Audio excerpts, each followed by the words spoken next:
Thank you for the comment, but there's a little bit of flaws in what you're saying. So the video that the original commenter commented on, it was stating that they wanted to house hack. However, due to their DTI, their debt to income, they could not get lending to house hack in their area, even though they had the funds to fund the property. And so your recommendation was a DSCR loan.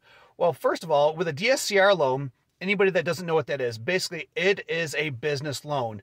And in order for it to be a business, you have to prove rental income. So they completely remove debt to income. They don't want a copy of your taxes. They don't want a copy of your pay stubs to see if you're currently working. They want to make sure that the property in itself can fund itself. So you have to prove estimated rental income before you can even get approved for a DSCR loan. And so if you're living in the property, that's going to reduce the income that you're going to make each month, which a lot of banks aren't most likely going to lend to it because, again, it's a rental property. It's a rental business.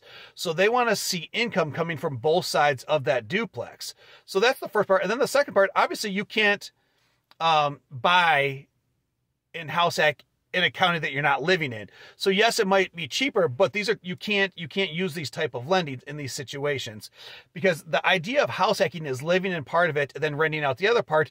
And it significantly reduces because your rent, because now you're not paying rent, you're actually paying towards your mortgage when you pay for it, and your tenant is not also paying. So just kind of a few different things. DSCR loans are great. Once you get to 10 conventional loans and you no longer qualify for standard conventional lending, then yes, absolutely look to go into DSCR because it doesn't take your debt to income. However, the average DSCR loan is roughly 20 years.